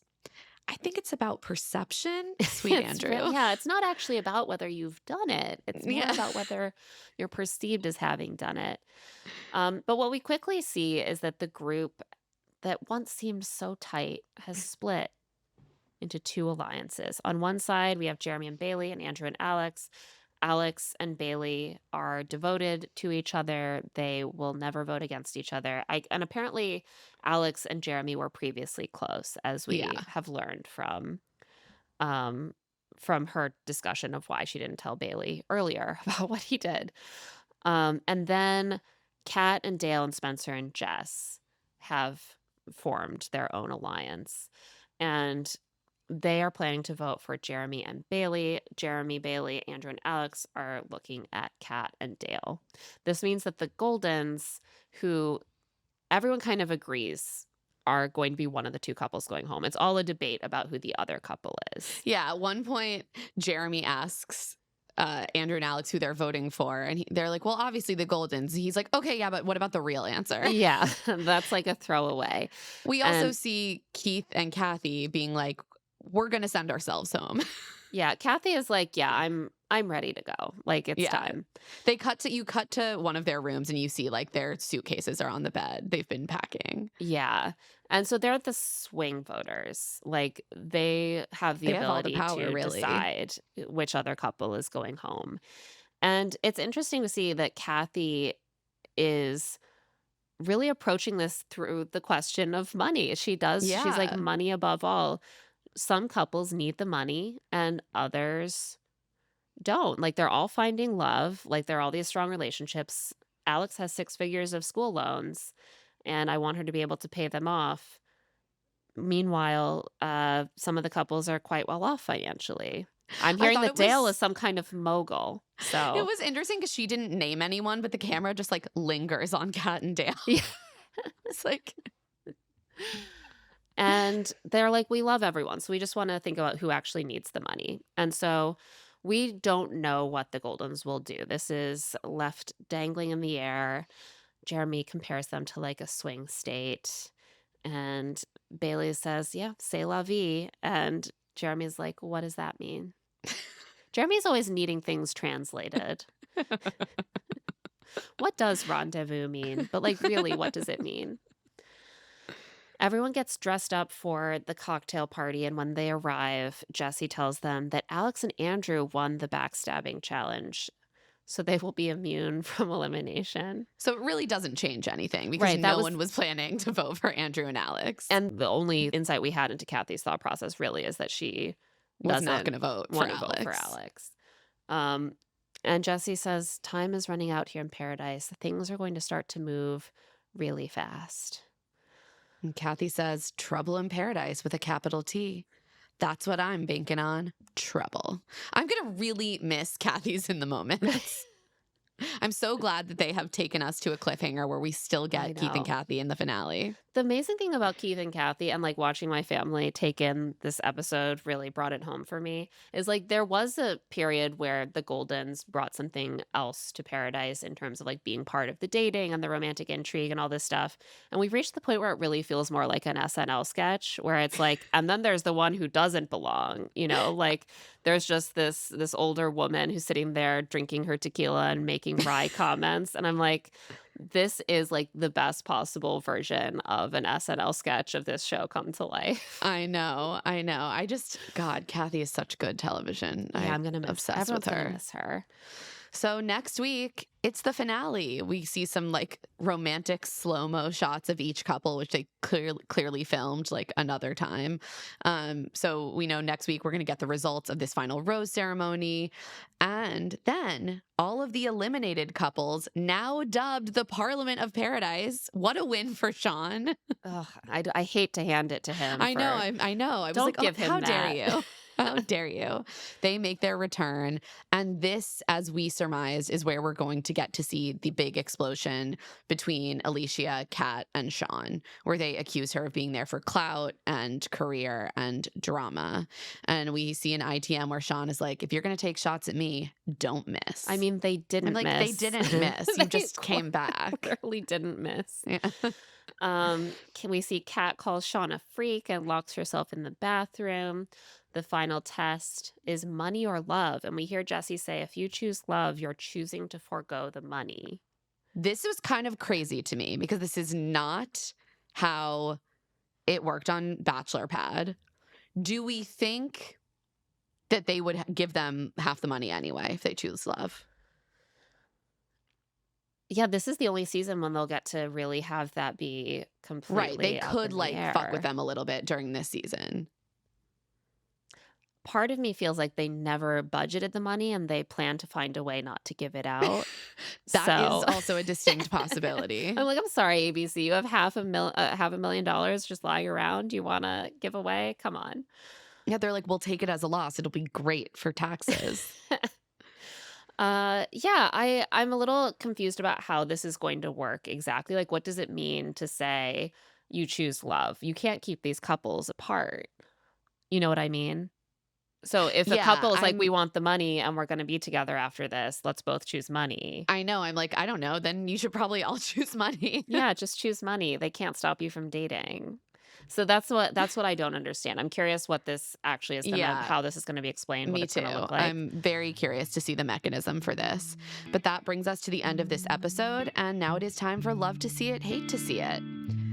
Let's start with hate to see it. I personally sort of hated to see all of the like non-consensual televised therapy being forced on these couples. Yeah. And alongside that, I hate to see like a major end of season challenge win being decided in this completely subjective, opaque way. Yeah, like, that's a good point. This is a really important challenge, and they just like handed it to Kat and Dale. Why? I would love to see something more objective, like who is now taking the lead for the least amount of backstabs. That's objective. It's so objective. It's scientific. I also hated to see that riddle that wasn't a riddle. Give me a form that's clear. Yeah. Is it a riddle? Is it a poem? Is it a clue? Why is it formatted this way? Like, Yeah. I don't understand. Explain yourself. Did Jesse Palmer actually write it?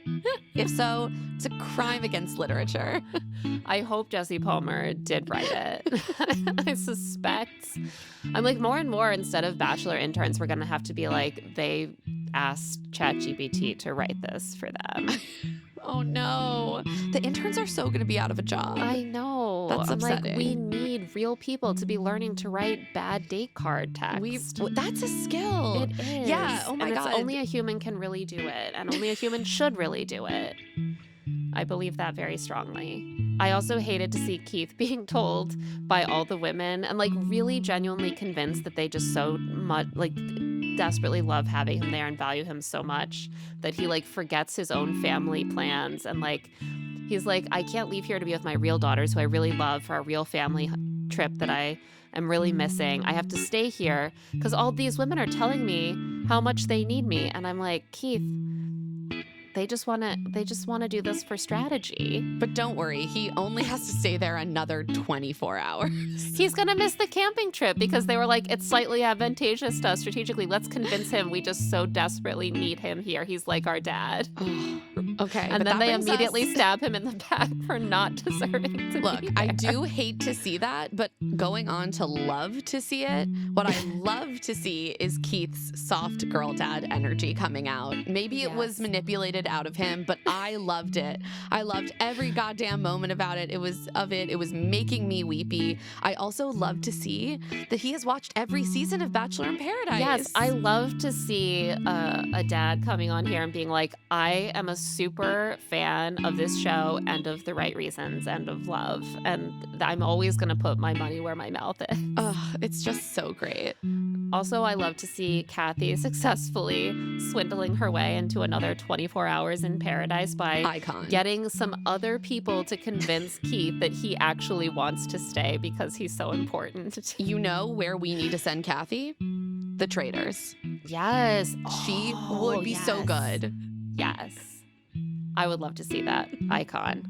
I also love to see some of the intergenerational friendships that have formed. Sweet. Although there is a lot of strategy at play and how they are being discussed and leveraged by Kathy and by some of her minions. And the younger women. I do think there's that's the thing about these shows is like the social relationships are weaponized, but that doesn't mean that there isn't a real relationship. Right. They're also real.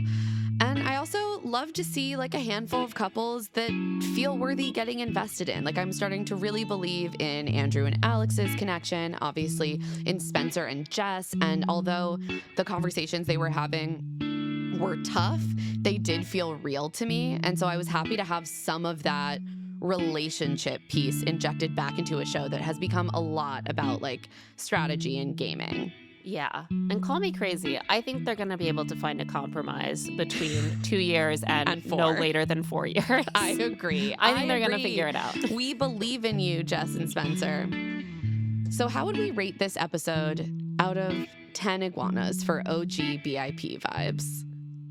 This was low. This did not feel like Paradise to I me. think this was so low. It was really strong, those really strong horror movie vibes and a lot of strategy. And like Naked and Afraid felt right also, or Fear Factor. Like it didn't, like last episode was very different from a Bachelor in Paradise episode of yore, but there was something about like the emotional intensity and the unfolding of the human drama that made it feel more spiritually akin. I agree. This did not have as much of that. No, this is almost like a 3.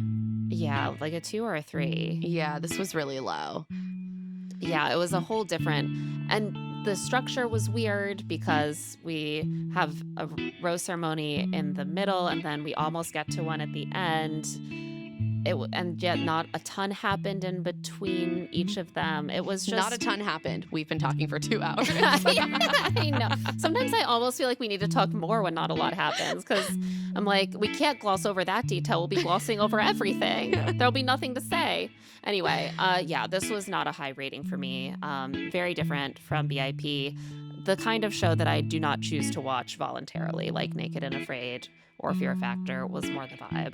And yet, I'm still enjoying myself. And on that note, that is it for this episode of Love to See It with Emma and Claire. Love to See It is a presentation of Odyssey. The show is produced by us, Claire Fallon and Emma Gray. This episode was edited by John Bahar. Our theme music is by Tamar Haviv, and our art is by Aaron Nestor.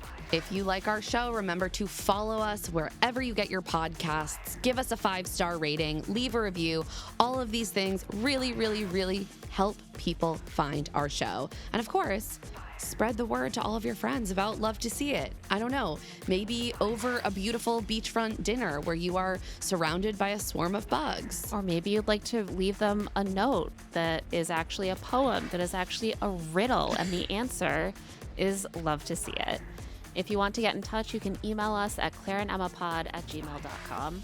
You can also find us on TikTok at Love to See It Pod and on Instagram at Claire and Emma Pod. And you can find our newsletter Rich Text on Substack at claireandemma.substack.com. I'm also on Blue Sky at Emma Gray and on Instagram at Emma Lady Rose. And I'm at Claire E. Fallon. Special thanks to the team at Odyssey: Eric Donnelly, Kate Rose, Moira Curran, Melissa Wester, and Hillary Schumpf. We'll be back very soon later this week with a Love Island USA reunion recap. Can you keep up?